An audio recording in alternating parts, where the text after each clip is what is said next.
But I guarantee you, if you tell the community that, and you're like, okay, look, this is the way it's going to be. We know you guys want a new engine. Here it is. I guarantee you, those 2 days, everyone's going to be wanting to complain. But when it boots up and it looks like fucking Crysis 3, nobody's going to care. Here's the crazy thing, though. They don't even have to change the game as it is in order to keep that game alive. Everybody's said for a long time that Blizzard is the only company that can actually kill Warcraft. And it's very true. But in reality, think of how much you might actually go and play Warcraft if they released a separate World of Warcraft FPS MMO, and I'll get to why this will work in a second, on a Crysis 3 engine. It'll be like Command & Conquer Renegade. That didn't detract from Command & Conquer sales. That boosted more of them because it gave you an inside look at your character a little bit. And the reason it will work is because WoW's MMORPG doesn't play like any other RPG. It feels like a live-action game. It feels, while you're playing it, that the faster you hit a button, the more effect you will have. You know in your heart of hearts that you're really throwing dice on a table really quickly in turn with the other character that's throwing dice on a table. But the math is done at such a rapid pace and in such an incredible way that it feels like if you just sit and mash your keybinds, things are going to happen. And there are times where those keybind moves that you make will obviously have a greater effect. They'll, you may have your haste or your intellect stacked in such a way where your keybind mashing will actually work. And well, it will it's not a actually pure take effect. RPG, because in a pure RPG, there's no ability to overcome the dice rolls. Yeah. Whereas in World of Warcraft, you're able to gear up and stat out of a chance exactly, to fail. which is why I'm saying, if but you it's were to still take based on that premise. Yeah, exactly. Right. So this is why they don't.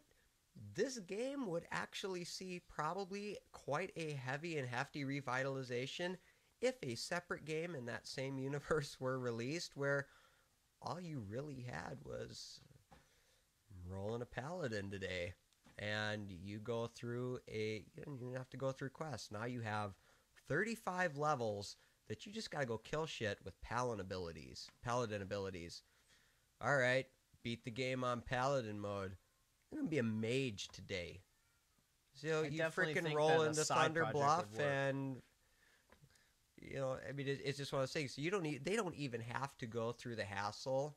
Not that I wouldn't love it, and they obviously are working on some character model issues and stuff. Not that I wouldn't love for them to do that, but they don't even have to. Well, it's true. I'm just saying, I know that that's the direction that they've been moving with the character models to up the graphics.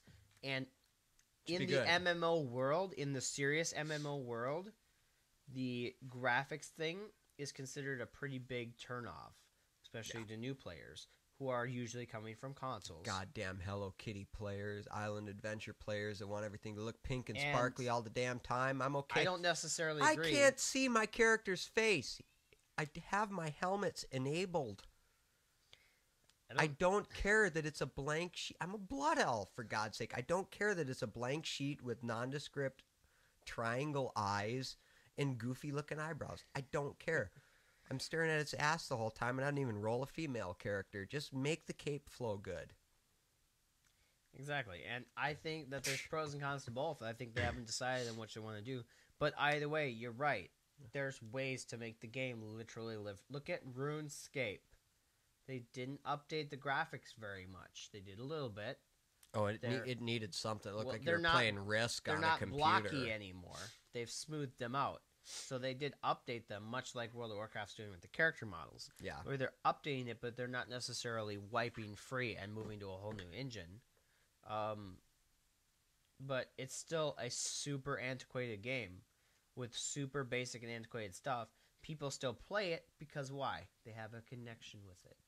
If you, as Bashiok and World of Warcraft team, can keep that connection alive with your players, like me, who are starting to drift to other things, if I still have emotional, fucking history connection with that game, that's one of the things that came out with the Zandalari instances that they butchered rather painfully.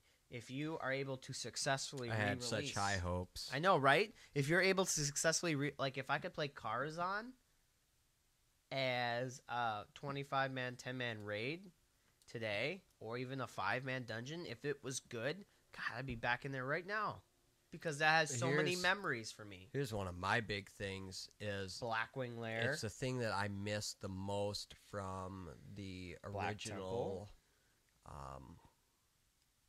RTS Warcraft games. Register's Terrace. They put actual good-looking cinematics in everything. Half of your cinematics in World of Warcraft now are gameplay cinematics. You either need to make your gameplay look better, or you need to just start rolling back into real cinematics, because that was the draw. That was the break in the attention. You forgot how horrible your game looked when you came off of an amazing 30-second long cutscene. You're like, dang, this is awesome. But I'm wondering how much, and I'm wondering this because I do know a bit about the average Warcraft user isn't playing on a good machine at all. So I'm wondering how much of this not changing of the models is actually pressure from what they realize are the hardware specifications of a lot of their older players, because a lot of their players still, probably at least up to 50%, are playing on machines that can barely handle it on a low setting. There are still people playing this game on 8-year-old laptops as their primary gaming machine. Now, if you upgrade to too high of a model, the game looks pretty decent on ultra graphics. I mean, it does look pretty decent. But now if your ultra graphics look like, we'll just go with Crysis 3 on low. Even if you do that, I agree, which is still a step up, now all of a sudden your lowest benchmark, that it may run the game, but because of the way the coding is set, the way the polygon structures are set on the low setting right now, they may not be able to handle the low setting because there's an additional amount of 3D rendering in the game. So you may all of a sudden have players that can no longer get in and actually access a game they've been paying for the last 8 years. I would say get a third job at whatever generic fast food restaurant you want, wait 3 months and buy a new laptop. But I agree. That's probably the biggest motivation for not moving to a new engine. There are ways around it. And I agree with you that it's not probably a good idea at present. I'm not necessarily talking about at present either. I'm talking about the future. At some point, they will have to update the engine. It's much like RuneScape. At some point, they could have upgraded to the Unreal Tournament engine and still been able to run it on everybody's machine, because the game was from fucking 1996. Yeah. You know what I mean? At a certain point, it becomes antiquated enough that you can update it without pushing everybody's machines off the face of the earth. I like the idea of releasing Titan or a Warcraft world on a separate tangent. Yeah. As an FPS in the Crysis 3 engine. Release it for consoles. Release it for everything. PS3, PS4, Xbox 360, Xbox 720, PC. And I don't know how I feel about linking stuff. I feel like that would be a genius idea. Would be to link like some of the achieves in that game to stuff in World of Warcraft. Yeah. Right? It's like, so set it up, right? Which is possible because, I mean, it doesn't matter to me what you release it on. The infrastructure for Blizzard Activision right now is that everything that accesses those worlds needs a Battle.net account. So even if you access through Xbox Live Diablo or the 3 for PlayStation PS4. Network, you are going to have to use a Battle.net account. They're already porting Diablo to consoles, which means they're already going to have the infrastructure to link the accounts, make it an account achievement. Boom, now you've got stuff in World of Warcraft from doing this FPS. Set it up. I know you guys lay out your storyboards. I know you have the lore all laid out. Yep. Right? You're writing the new lore right in a freaking wild-ass tangent out here. This little U-shape. That's your FPS. Make that game. We know how RPGs go, right? They're like between 3 and 7 hours storyline. You go through, you shoot some guys, you hack some guys, you kill some people. You go through this little storyline, you're done.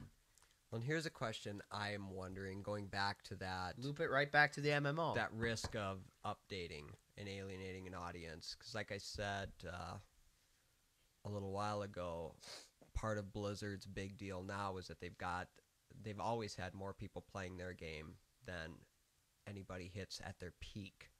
From the start, they had more people playing their game than any other MMO hits at its peak numbers, which is ridiculous. And so they're at a point right now where they feel they can't always risk alienating so many people in the move. But if part of the decision not to upgrade your overall engine may be based on maybe up to 50% of your audience not having equipment that can run it, take a risk, update the damn game. Those people are either going to decide once they can no longer get in and play their game because their machines can't handle it, they're either going to go buy new machines or they're going to decide it wasn't for them. And now everybody else that comes into the game is at the very least going to go, damn, this looks and plays great. You just made your argument and the counter argument. I agree with you. If they can I'm just saying, get this thing going. Sit on it for a little bit. Sit on it for a year or two. Go make a side project RPG. That gives you project time. It lets you practice with the new fucking engine. Take the Crysis 3 engine, license it, utilize it, build a you already have practice building Warcraft universe in the Crysis 3 engine because you did it in your side project RPG. Yep. Done. Boom. It runs on everything. People will go buy it. You have the base code down. Yeah, you've already done it. Now you literally just port what you already made in a PC game into your PC MMO. Please minimalize the copy pasta. But you know what I mean, for programming, for working with these new stuffs, this new coding, this new engine. I'm just saying you already have practice in it because you made a new game. Now it's literally going to be just like, when do we want to do it? Tomorrow. Go. Done. Right? It's literally just, when do we want to do it instead of, can we do it? You've already done it. Tuesday's maintenance. We're not going to shut down over the peak weekend. So starting Sunday, Tuesday, Wednesday, Thursday. Sunday at 4 a.m., we are shutting down all of the servers because it's now Monday morning in Europe, and it is now Sunday way later than anybody should even be up playing an MMO in America. We are shutting down until Thursday. Roll it into new servers, too. Roll it into new servers, new hardware. I know it's a big investment. It's worth it for a game that's bringing in multi-billions of dollars every fucking month. Exactly. Right? Like, there's no reason to not invest in it. Now, everybody who sees the Warcraft commercials on TV and then goes, God, it looks like a new game, but last time I checked it looked like ass. And you talk to their friend, there's like, no, it literally actually looks like the cinematics now. It's literally the best looking game besides Crysis 3 you will ever see. It's on the Crysis engine. They were having a big sale on all the Warcraft expansions. I was like, Kong, I think it's time to get in. $5 for the first Lich King. Yeah. I almost bought it again. They should just knock them down to that price permanently. It's not like they're making a lot of money in the box price anyway. No, they're not. If I were them, I would roll it all into one. Well, especially because Cataclysm still costs $30 to $40, and Pandaria still costs $30 to $40. So in order to get up to current content anyway, you're still having to spend all that money. It cost me almost $150 to get into World of Warcraft when I got into World of Warcraft because I played a very little bit shortly after it launched out, and then I was still too big an RTS fan to jump into MMORPGs. So I didn't buy things as they came out and pay over time. I ended up having to spend a boatload of money on all the software. I was too stupid to wait for a sale. And that's another thing.